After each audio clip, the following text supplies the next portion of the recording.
Okay, so I've got my drawing updated from Revit, and I'll delete the floor hatch and then make a layer for my drainage. And actually, while we're talking about that, I'll just point out one little thing. So, do you all understand that plumbing and drainage are technically different things? Yeah, so it's good to know about that. So, think about them as different things, and it'll make it easier for you, and also give you a better idea about the trades. Yep. Oh, yep, sure, that's right. Yep. Yep, sure. So it's number 2, isn't it? Anyone else want me to take the screens? 7, yep. 16, yep.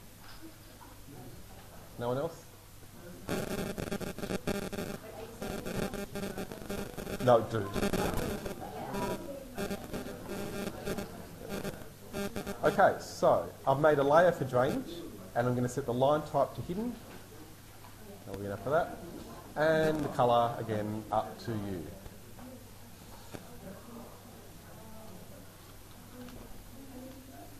Okay, so very quickly I will draw a line from each corner where the tiles are going to be laid. Remember, it's for the tiler that we're doing this drainage diagram.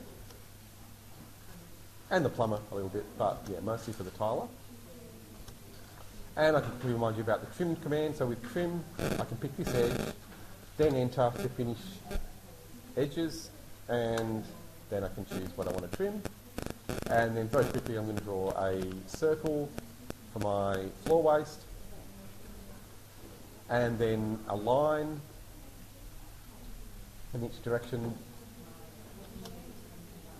So a quick way of doing that is to do a mirror, to flip it, and then you can do a rotate using the copy option, and then type 90. Right, so a quick way of doing across. And then I'll draw a line, and this is, again, a good point to look at construction. I'll keep saving it as I go. And so here, where I've got this sliding door, where do you think the tiles should finish? Sorry? Where do you think the tiles should stop? Just on the front of it. The front of the door? Back. Or the middle? Or at the back? You're all right. The thing is, there's no 100% correct answer, but there are some good principles. Yeah, look, you can do the middle. Most doors, it should be the middle. If it's a swinging door, it definitely should be the middle. Right? Why do you think it should be the middle? Kind of. Well, think about how it looks. When the door's closed, do you want to see the tiles? In the bedroom? No. You normally don't want to see the tiles. So by having the tiles finish under the middle of the door, they're hidden. That's right. So it's just a cosmetic thing. You don't want the drainage to go, you don't want the water going under the door, and so it's not for drainage. But in this case, because it's a sliding door, the track of the door should be in the tiles. So probably it could make more sense to have the tiles finish on this side, or you could do it on the centre and then have the track as the edge of the tiles. There's 2 ways of doing it. Yeah, so it's up to you, but you can do it, however you think looks best. But have a look at some real bathroom doors and see where they finish the tiles. Okay, so I'll make a new layer now called A Tiles. Yes, it's being recorded. Yep. Unless it loses power again. So, okay, so if I set the colour there to grey, it won't over-dominate the drawing, and then I'm going to set the line type back to continuous. And then, okay, so the line weight for tiles. What line weight do you think it should be? So, yeah, very thin. The thinnest you have, yeah, because it's at the bottom. So always the thinnest. And I was very lucky growing up with a dad who was an architect. I saw this you know, it's one of my earliest memories when I was about 5 years old, looking at his drawings with all the beautiful tiles drawn in his floor plans. And it makes a huge difference having the tiles and the other things on the floor with a nice light line weight.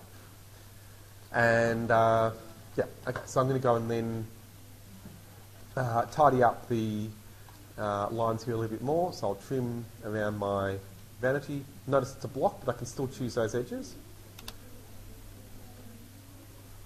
But this line won't trim. And it says cannot trim this object because it's also a block. So if that happens, explode it. Yep. And then you can trim it. So? You should draw tiles, yeah, definitely, yeah. So I'm going to change this line that I've drawn for the edge of the tiles to my tiles layer.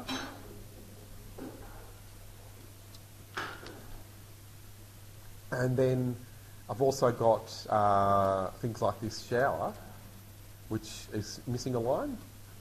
So I'm going to go to my layer the shower's on and just draw in that extra line. So all those little tidying up things will help. And then finally I can hatch the bathroom floor. It's set to a pattern. So up here you've got all the patterns, and they do work, but the patterns need a scale. So at the moment it might look like it's solid, right? But this is solid. The one next to it is angle, and if you zoom in you'll see it is actually an angle, but it's very small, and that's why it looks solid. So to get those to work, I'll give you a tip there. 25 is often a good starting point. I won't explain why, but there's a reason for that. So that then makes the pattern visible, but I don't want that pattern anyway. So if you just want a normal crosshatch, a better way is to set user-defined.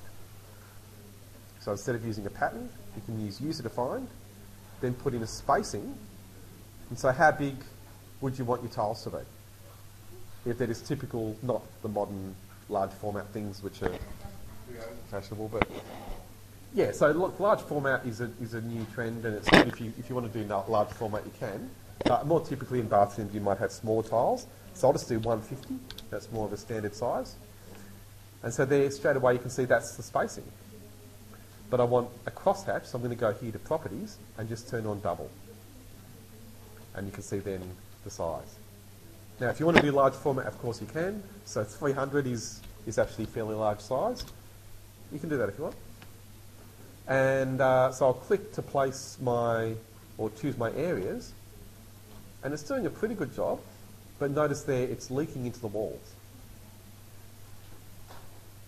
So if that happens, try zooming to get the boundary that you're trying to hatch to be inside your view, and that will definitely make it work better. So here you can see it's, I'm moving the cursor a bit to wake it up.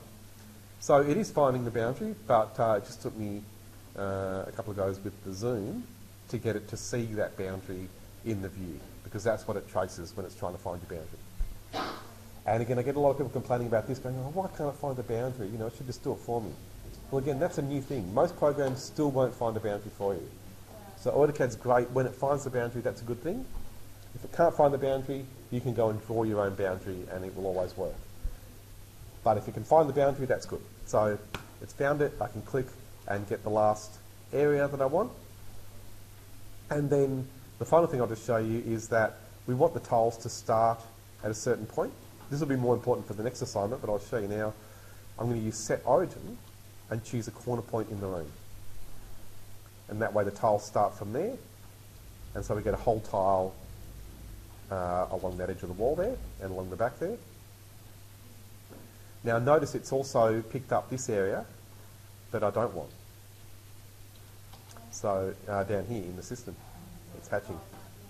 So I'm going to go to Remove and see if I can pick that, and it doesn't want it. Right, so when that happens, just go with it. I'm going to press Enter and let it finish the hatch. And then I'm going to go and draw in a rectangle So the quick way of setting a new boundary, so I've drawn a rectangle. Now I'm going to select the hatch and go up here to remove. And I'm going to select that rectangle that I've just drawn. And still not working. Okay. It will if you draw a boundary properly, but this normally should work. It's just being a bit difficult because it's got this one here overlapping. Okay, so I'll show you the quick way. If that doesn't work, oops, sorry. Okay, so what can you do with a hatch? Exactly. So I'm going to go and just use explode, and then it turns it all into lines, and I can just then trim that line back. Later we'll get more into making boundaries, and you can definitely make that work, but for now, that'll do the job.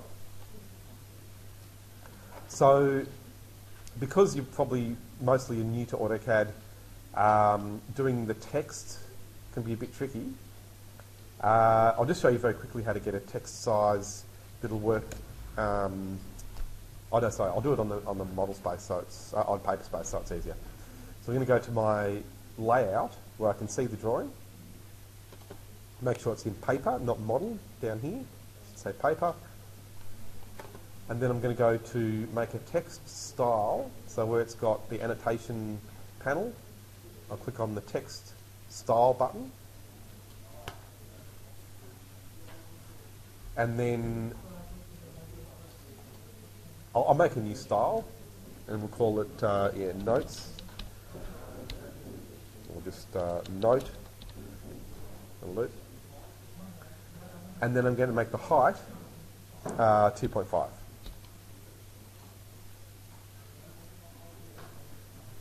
So then I'll draw on my Anno layer, one of them, so Anno text, sorry, G Anno, G for graphics, so G Anno text, and then I'll draw text, doesn't matter which of these you use, but I'll use multi-line, and put in FW. I might just move that, oops, move that a bit closer.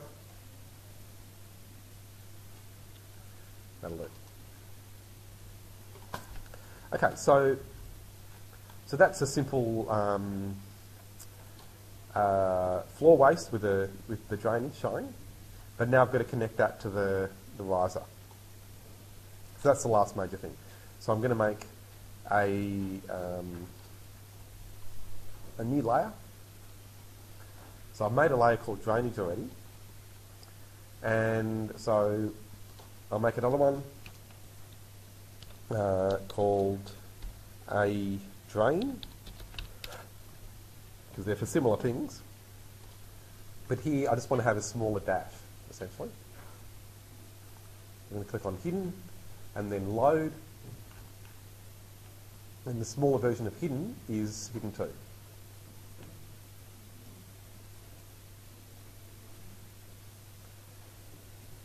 And then just like before, the line weight, well I didn't set drainage anyway, but I'll set them both to have nice light lines. And then I'll make the drain the current layer. So really what I'm going to do then is start to plan out the connection from the different fixtures that need drainage to the riser. So I'm going to draw a line from the plug hole to the riser. I know some of you have drawn the pipes and that's good, but you don't have to. So here I just want to connect it to the riser.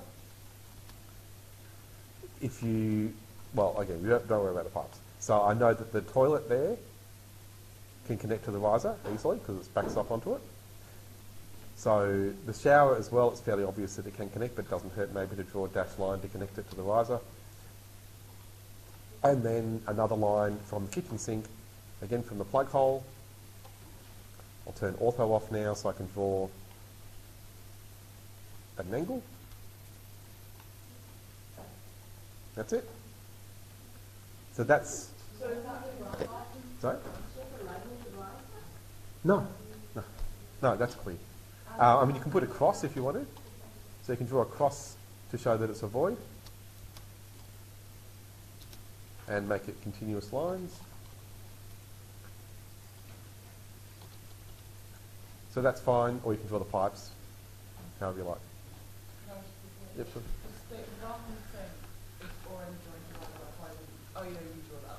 Yep, that's it. So don't worry about trying to show the water supply. Think about it and make sure it's possible to have the water supply connecting to your taps. But remember, the water supply pipes are small, and as long as it's possible to have that going up a wall, remember they can chase into the wall if necessary. In other words, they can cut the bricks and have the pipes recessed or set into the brickwork, and then they'll render over it, so you can't see it. That's an option. It can be exposed, and that's sometimes not a problem. And also, remember, your taps don't go the full height. So the taps are at the height of your vanity in your basin, and so they can often go inside the cabinetry, or if they're up against the wall and visible, that's not a problem because, again, it's all concealed under the cabinets. So don't worry too much about showing the water supply, but you definitely need to think about it and make sure it's possible. But the pipes for the drainage are, of course, much bigger, particularly the toilet, but the other drainage pipes as well are much thicker than the water supply pipes. So why wouldn't you worry so much about showing the water supply? Because the pipes are so small. So it's just common sense to know. Yeah, and they can go up because water's under pressure, so it doesn't matter if it goes up and across and then around the corner and does lots of complicated things. But the drainage, that's right, it's got to be much simpler, and the fall needs to be at a certain angle. So you have to plan for that, and we usually allow a riser or something else for those pipes. And that's why you have to do the drawings at this stage. So that's enough for drainage. And then now, the last video I did that was on the electrical services should be enough to show you what you need for that. But I'll give you a quick look at it in case you haven't got enough of that yet. So remember, you're showing the dashed lines to connect each light to a light switch. You can have multiple lights controlled by the one switch, of course. And the most important thing, apart from lighting, in fact more important than lighting, because lighting can be worked out on site if necessary, but what's the most important thing you're showing on the ceiling? It's like exactly smoke alarms. So, and I've talked to you about that last week. Between sleeping areas and the rest is the rule. That's the basic principle. So here we've got one outside this bedroom. I haven't shown the upper story, but if the upper story has bedrooms, then we need to have smoke alarmed between this level and the next level as well. So in other words, at the top of the stairs, which you can see here, but I'll show you the other story another time. And that's it. Remember, it's preliminary. It's just to get you to start thinking about those primary services. So again, drainage, lighting, fire safety, which is in this case smoke alarms, and you can also, if you look at the video from last week, start to plan out air conditioning. But again, don't worry if you haven't done all of that, because we'll go further with that with the next assignment. Yeah. Yeah, yeah.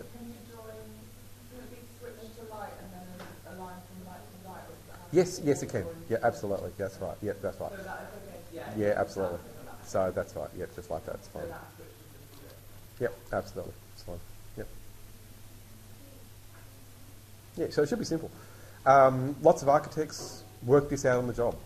I know first job I had to work it out first week and document, whole 2,000 square metre stories of office building and, work out how to document lights and plumbing and air conditioning.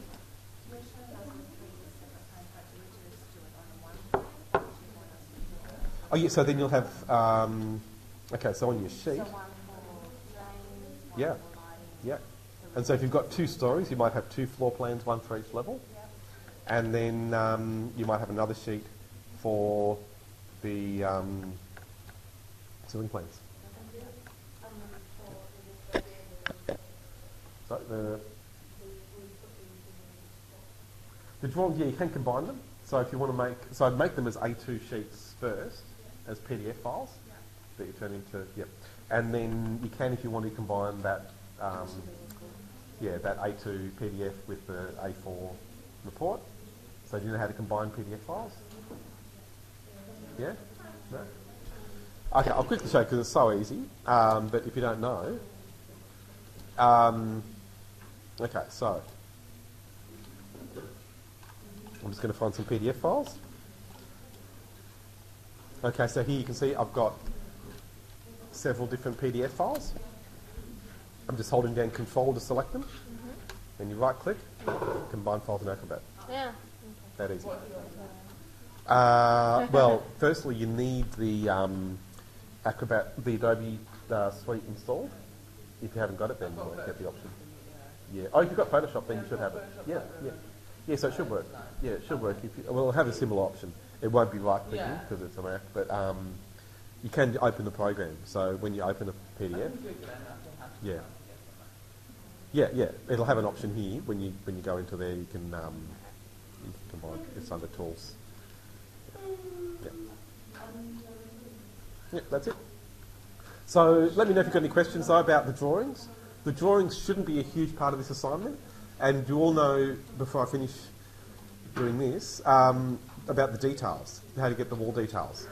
I haven't really gone into that because it shouldn't be very complicated. Good, yeah, yeah. They should just be lines that you can draw in the plan. Something like that. Oh, not plan details, but sections. Okay, right, so do that. Okay, so they're just going to be rotated from this, so that's for a plan. This would be for a section. That easy. And so, because you only need to show the wall detail, don't make it hard for yourselves and try to show the connection to the floor. Because if you show the connection to the floor, you can if you want to, but it's extra work. You see? Yeah, draw a break line.